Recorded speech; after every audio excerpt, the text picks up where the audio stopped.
Et oui, nouveau décor. Eh bien bonjour à tous et à toutes, c'est Superplayer et aujourd'hui on se retrouve pour une nouvelle vidéo critique. Alors oui, c'est un nouveau décor, j'ai déménagé, etc. C'est un peu le bordel, c'est pour ça que le micro est encore dans le champ, j'ai pas réussi à le placer hors champ. Peut-être que la résonance est présente au sein de la sonorité. Donc voilà, il y a pas mal de choses à réajuster, c'est le premier tournage, soyez indulgents dans ce nouvel appartement. Et bref, aujourd'hui ce qui nous intéresse c'est la critique sur un film qui est sorti il y a quelques mois déjà, février. Il s'agira tout simplement du film Captain America Brave New World, le quatrième opus de la saga Captain America, mais qui pour moi du coup n'a rien à voir avec les trois premiers, hein, où c'était Steve Rogers, donc Chris Evans, qui interprétait le Captain qu'on a toujours connu. Et donc là c'est Anthony Mackie qui reprend le rôle du Captain America dans une nouvelle... je pense pas qu'ils en feront une trilogie, mais voilà, c'est lui qui reprend le flambeau. Alors vite fait un résumé, qu'est-ce que c'est l'histoire de Captain America Brave New World? Donc ce film Captain America 4, c'est l'histoire de Sam Wilson, hein, qui lutte pour prouver qu'il est à la hauteur des attentes en tant que nouveau Captain America. Il va être lui et Isaiah Bradley invités à une conférence du nouveau président des États-Unis qui n'est nul autre que Thaddeus Ross, incarné par Harrison Ford suite au décès de l'ancien acteur qui interprétait le rôle de Thaddeus. Et ainsi cette conférence a pour but de présenter le cas Tiamut, un céleste sorti du noyau de la Terre lors du film Eternals. Et sa spécificité est qu'il abrite un métal rare et puissant, l'adamantium, et qui rivalise donc avec le vibranium en termes de résistance. Au cœur de l'intrigue, un conflit géopolitique éclate donc entre différentes nations cherchant à s'approprier la technologie liée à ce métal. Cependant, la situation prend une tournure dramatique lorsque le président Ross devient la cible d'une tentative d'assassinat orchestrée par Isaiah Bradley, apparemment sous le contrôle d'un ancien ennemi de Ross, Samuel Stern, vu notamment dans le film Incroyable Hulk de 2008. Et donc un peu à l'instar de The Winter Soldier, ça va être un peu entre mystère, secret, etc.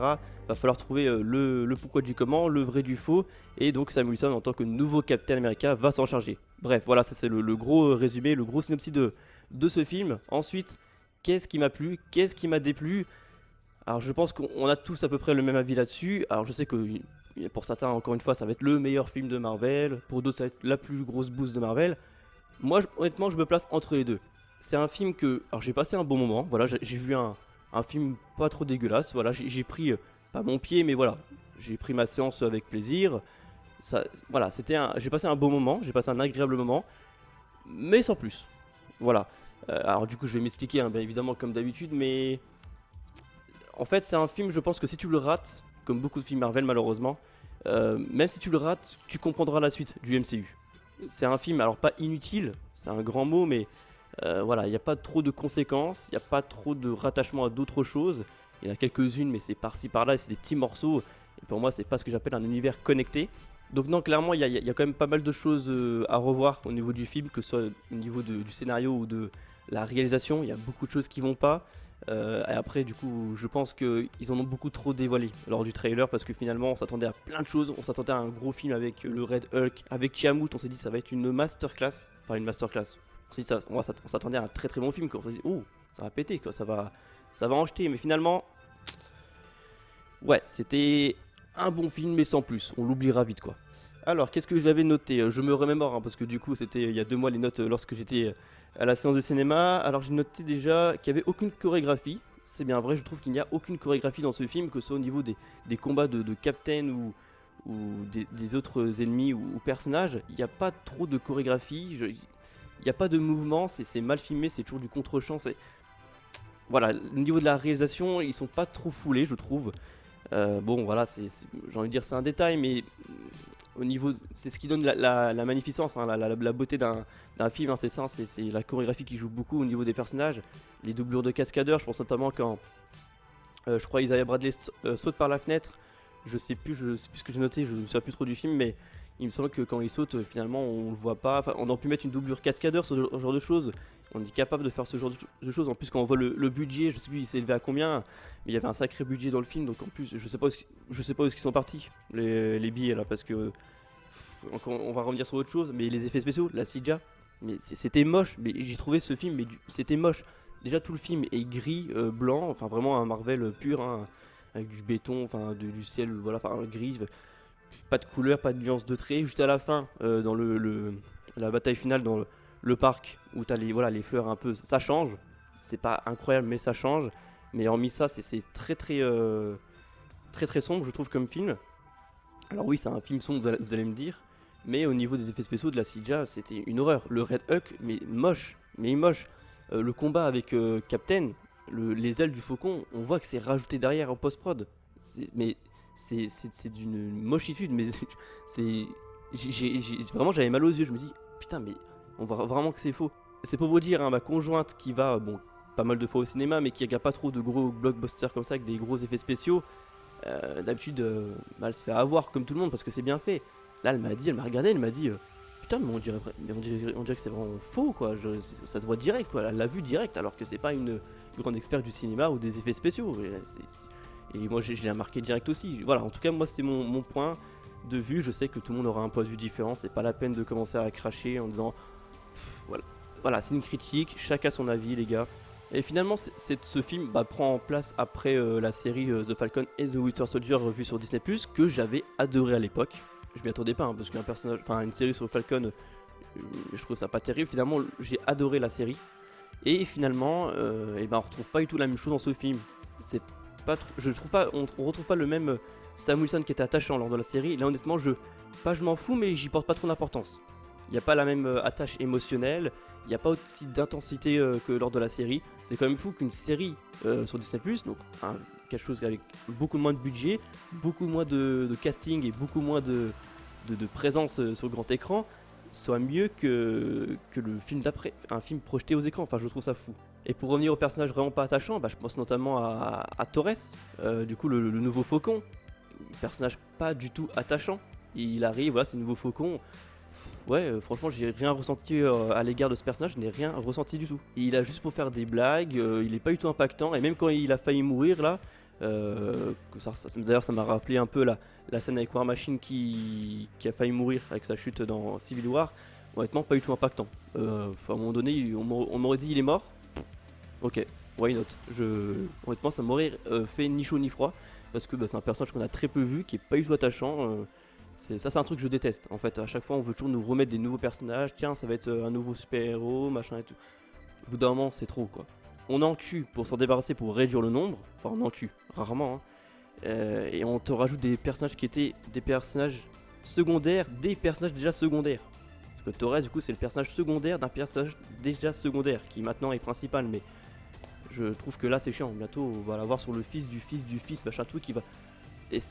Et du coup, il y a trop de personnages qui n'ont pas beaucoup de temps d'écran, qui n'ont pas du tout de charisme en fait, et ça donne pas envie du tout de s'attacher à ces personnages en question. Et l'antagoniste, oh, parlons-en de l'antagoniste Samuel Stern, mais qu'est-ce qu'il est nul!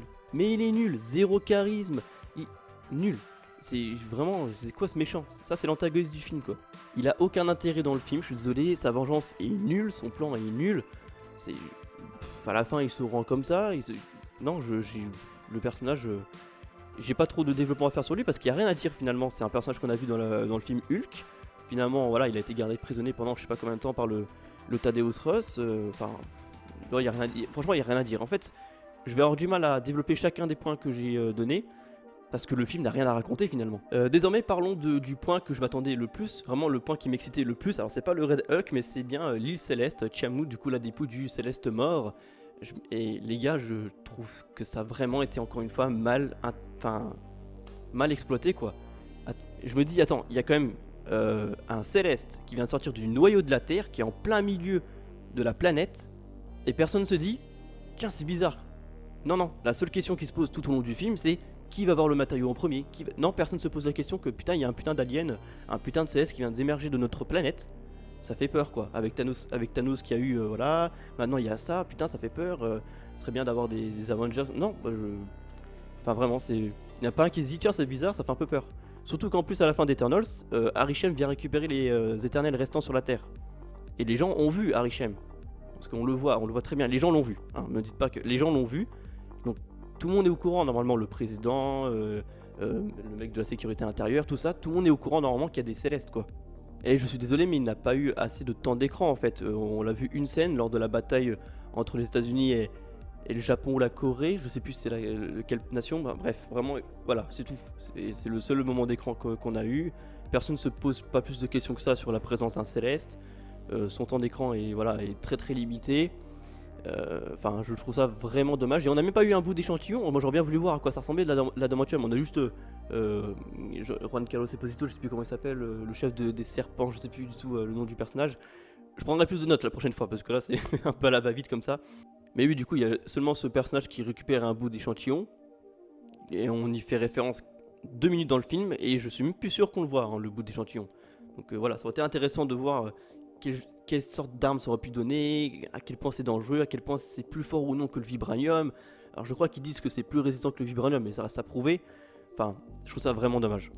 Et je vais peut-être vous étonner, mais il est où Hulk? Alors pas le Red Hulk, hein, mais Hulk. Alors je trouve ça cool hein, que Thaddeus Ross soit le Red Hulk, machin et tout. Lui qui a toujours détesté les monstres, etc. Et il s'en est un lui-même.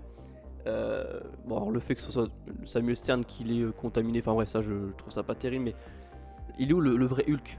Parce que oui, pour moi, Hulk, Bruce Banner, aurait largement sa place dans ce film. Un film, alors un Captain America où il y a Hulk, j'avoue, ça n'a aucun sens. Mais pour moi, c'est pas un Captain America proprement dit. Purement, c'est vraiment pas un Captain America. Dans un film où tu as le Red Hulk, Samuel Stern, la fille de Thaddeus Ross, ça parle du coup des rayons gamma, machin, etc. Si Hulk, tu le mets pas dans un film comme ça, tu le mets nulle part. Parce que Hulk, à part Avengers, les films Avengers, tu ne le vois dans aucun autre film. Tu le vois 2 minutes, je crois, dans la série de She-Hulk, qui au passage était merdique, donc n'en parlons même pas. Je dis comment c'est possible? Un des 6 Avengers principaux, même Natasha et Clint ont plus de temps d'écran que lui. Ils sont dans plus de projets, je trouve ça pas normal. Et si tu mets pas dans un film comme ça, je comprends pas. Alors encore que tu le vois pas dans le film, je veux bien. Mais à la fin du film, du coup, quand Thaddeus Ross se rend et est mis dans la prison du Raft, d'ailleurs j'ai trouvé que c'était un très bon choix de la part du film, hein, qu'il accepte d'aller en prison pour trouver un remède, enfin le canaliser, ça j'ai trouvé que c'était bien. Mais qui de mieux pour trouver un remède contre un Hulk que Bruce Banner, lui qui a réussi à fusionner les muscles et le cerveau en un seul, il pourrait trouver un remède pour Thaddeus Ross. Alors ça peut peut-être venir dans l'avenir, je sais pas, mais là, en fin de film, tu le mets, surtout qu'il y avait un gros budget, et puis c'est bon, 2 minutes à l'écran pour Mark Ruffalo, c'est pas non plus des milliards. Enfin, j'ai vraiment pas compris. Je me dis, un film comme ça, au lieu de nous l'envoyer sur je sais pas où là pour retrouver son fils qu'il a fait quand il était sur sa carte, bon bref, c'est pas, on n'y changera rien, ils font ce qu'ils veulent Marvel, mais voilà, je trouve ça vraiment dommage. C'est plein de petites idées que j'ajoute comme ça. D'ailleurs, je pense pas que je suis le seul à penser à ce genre de choses. Mais voilà. Bon, après, je m'y attendais à ne pas voir Mark Ruffalo. Parce qu'il n'y a jamais de connexion. Si, il y a une petite apparition de Sébastien Stan, du Soldat de l'Hiver. Vraiment une petite apparition pour faire la jonction avec Thunderbolts. Voilà, comme quoi il se présente comme sénateur, etc. D'ailleurs, Bucky, sénateur, après tout ce qu'il a fait, même s'il était sous contrôle, voilà, c'est comme Wilson Fisk maire. C'est un peu gros pour moi. Enfin bref. Bah écoutez, je pense qu'on a fait un bon tour. Ah si, il y a la scène post-générique. Alors la scène post-générique. Alors elle est cool, hein, elle est sympa. Hein. Voilà, ça annonce Avengers Doomsday. Je trouve ça sympa. Mais elle sert à rien. Voilà, c'est vraiment juste pour monter la hype entre guillemets vers Doomsday. Pour rappeler qu'il y a ce film qui arrive dès l'année prochaine. Finalement, ça va vite arriver. Mais elle sert à rien de plus. Voilà, il nous dit, bah écoutez, voilà, vous allez devoir vous préparer à affronter d'autres mondes. Fini. Voilà, c'est juste pour dire que Anthony Mackie, enfin Sam Wilson, a été confronté au multivers. Voilà. Bon bref. Si je devais mettre une note sur ce film, je mettrais un 5,5 sur 10. Voilà. Voilà, tu passes un bon moment, mais sans plus. Voilà. Sam Wilson n'est pas attachant. Je trouve que finalement Harrison Ford, donc Thaddeus Ross, le président, est finalement plus important dans le film et plus attachant que Sam, donc ce qui n'est pas normal. Et voilà, on a fait le tour des personnages. Parce que finalement, oui, il y a très très peu de personnages dans ce film. Si, il y a l'ancienne veuve, l'ancienne tueuse de la Red Room. D'ailleurs, on y fait référence une fois. Terminé, pas plus, voilà. Enfin, ça choque personne. Voilà, un personnage inintéressant également. Bref, j'ai rien à dire de plus. Je pense qu'on a fait un rapide tour. Je me suis fait mal. Je pense qu'on a fait un rapide tour. Sur ce, je vous fais de gros bisous. Je vous dis à la prochaine pour de prochaines vidéos, pour de prochaines critiques ou de réactions trailer. En ce moment, c'est assez calme pour le coup. Dites-moi si vous voulez qu'on fasse d'autres univers. Voilà, je pense qu'il y a plein de choses, hein, que ce soit Star Wars, des films d'hiver ou autres. Voilà, sur ce je vous fais de gros bisous, je vous dis à la prochaine. Bisous tout le monde, ciao ciao.